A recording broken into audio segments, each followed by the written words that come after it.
Hi,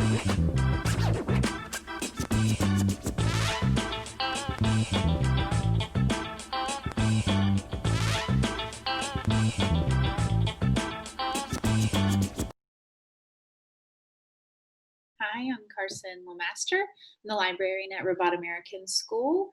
I'm sometimes called the Pancake Librarian.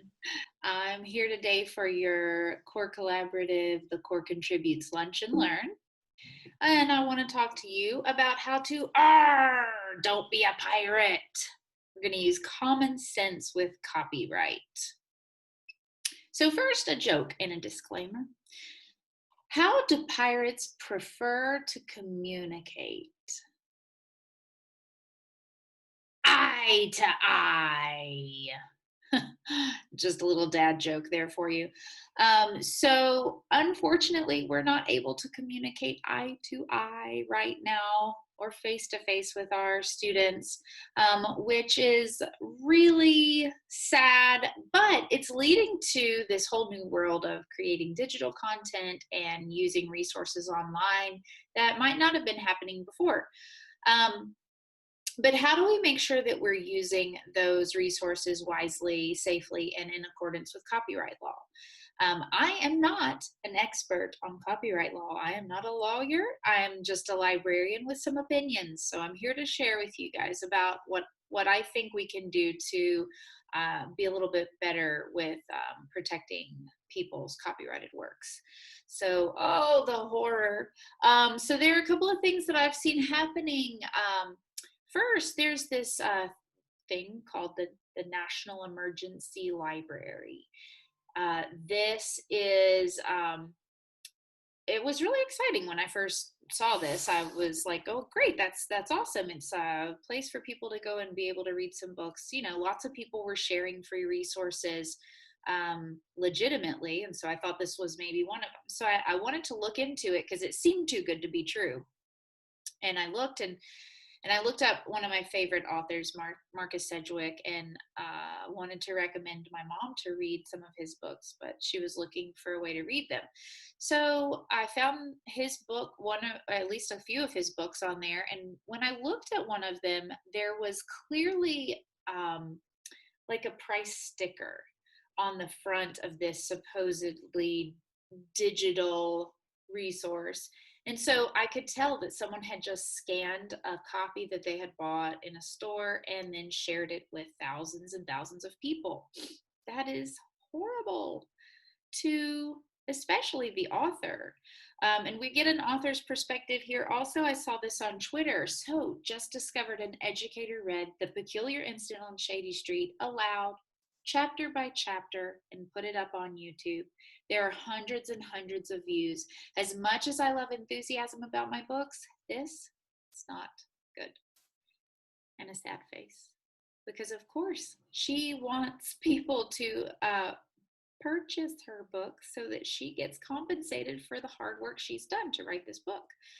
So here are some just easy tips for everybody to kind of stay legit with copyright law. If it's too good to be true, it probably is. The best way to stay legit is to just pay for it, because people are working for this. My husband is a musician, and I know that like he's just brokenhearted anytime people want his music for free, because you know he wants to get compensated for this creative process that he's done, all this work that he's put into it. It's the same thing for authors or graphic designers.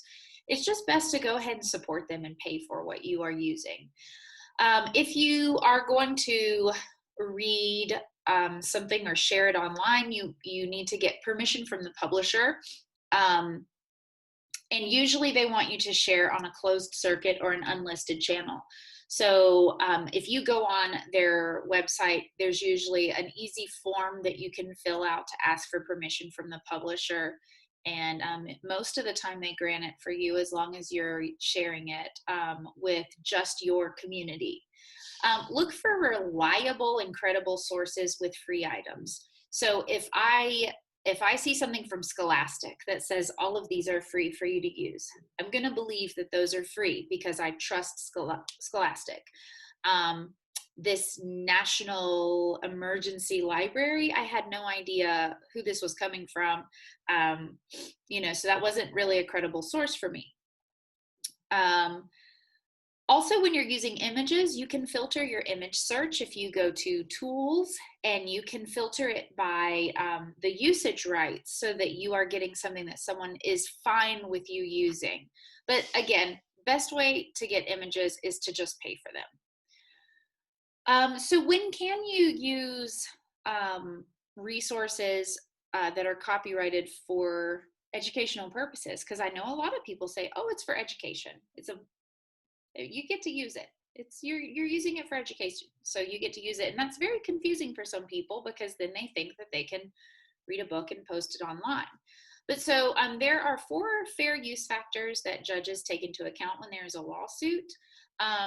So the first is the purpose and character of your use. So this would be if you're using it for educational purposes, um, if you are transforming this work in some way. So if you're creating something new from what is already copyrighted. Then we have the nature of the copyrighted work. So if something is published, then it holds a little less weight for you if you share it out, because people can already access that in a way. I'm not saying that you should, but if it's unpublished, let's say like Stephenie Meyer, this happened to her. She had begun to write um, a new version of Twilight called The Midnight Sun, and someone leaked parts of it online. It was devastating for her creatively and financially, and she almost didn't release the book at all. So that is one thing. If it's published versus unpublished, if it's facts versus fiction, fiction takes a lot more work and creativity on the part of the author than a factual work does. Then we've got the amount and the substantiality of the proportion taken. Portion, I swear I can read. The amount and substantiality of the portion taken. So if you're reading the whole thing and putting it up online, that's different than if you are reading and reflecting and stopping and asking questions. You're adding your own thoughts into that. So it's not like somebody can just take that audio and listen to the whole book. They have to get some of what you're thinking too. Also, the portion, I mean, if you're just using a little bit here or there, that makes a difference. Then the effect of the use upon the potential market. So obviously, if it is affecting this author's ability to, feed their kids, then it's really not good for them. So that's not a fair use of their work. So I have gathered a few sources that you might want to look into if you are a little interested in this, or if you're looking for some sources, some free resources that you can use. So you might want to take a picture of this screen so that you can follow these bit.ly links. There's an article from The Guardian featuring the authors Maggie Stiefvater and Samantha Shannon, who both have had some e-content leaked and have a lot of opinions about how that affected them. And then Kate Messner is an author who's created a website, Read, Wonder, and Learn, that that first link is for younger students, and the second link is for more intermediate students. But she's compiled tons and tons and tons of things that are actually free, and you're able to use them. And then the McClellan Library is from the Michigan State College of Law, and they have a great website that will help you with free speech issues or copyright issues if you're looking into trying to figure out a little bit more about copyright law or free speech. So I hope that this was a little bit informative, and if you have any questions, feel free to email me. I would love to hear from you. And like I said, I'm no expert on this, but I just have some opinions, and I hope that you can take some of these tips and run with them, and just try to protect these authors that we love so much. Don't forget that the corecontributes.com is a great place to go to find some more learning opportunities and to get the reflection journal.